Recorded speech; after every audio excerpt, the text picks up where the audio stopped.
A year of the sights and sounds of war.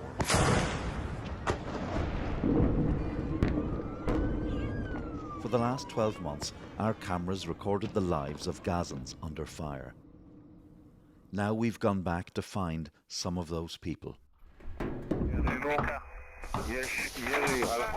Last February, near Rafah, 2 Israeli hostages were rescued from Hamas captivity.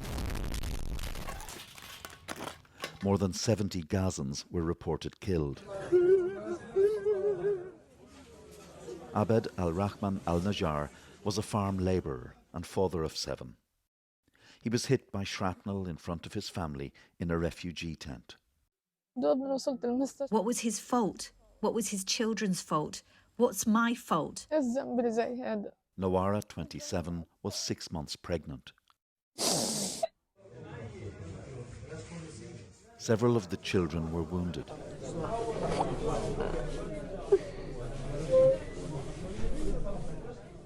13-year-old Malak lost an eye.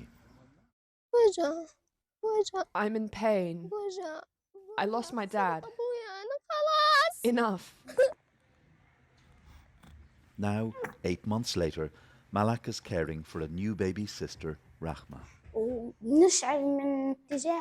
We feel tenderness and love towards her. I love her so much in a way no one else knows. Sibling solidarity, essential for a family displaced 4 times since the war began.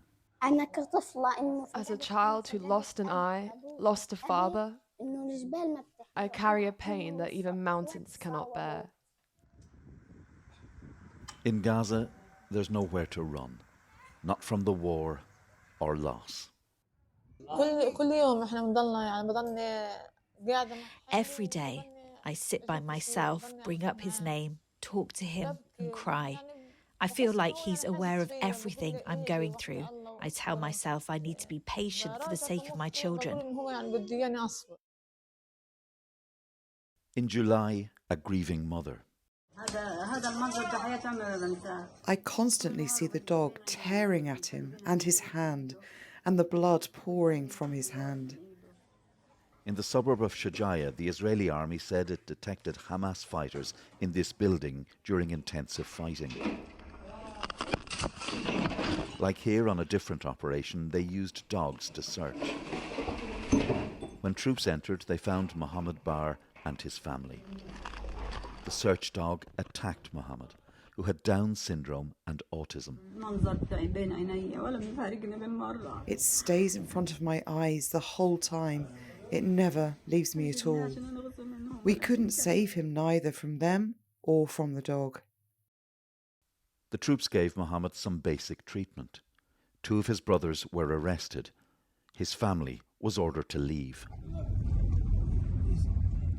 But the soldiers then left the wounded Mohammed alone, in order, they said, to help troops who'd been attacked nearby. A week later, when fighting here ended, the Bhars returned to find Mohammed dead. This is the blood-stained sofa where the dog attacked him. 3 months on, Mohammed's room has been left in darkness. Brother Jibril says the soldiers abandoned his disabled sibling and wants an independent investigation. They could have treated him much better than they did, but they just put some gauze on him, as if they did a quick, careless job. Whether he lived or died didn't seem to matter to them. At the time, the army said it regretted any harm to civilians in combat operations and accused Hamas of using them as human shields. Mohammed is buried in an alley beside his home. The war means it's not safe to go to the cemetery.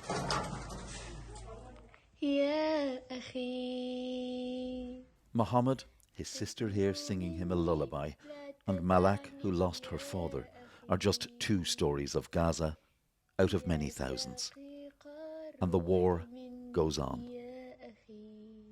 Fergal Keane, BBC News.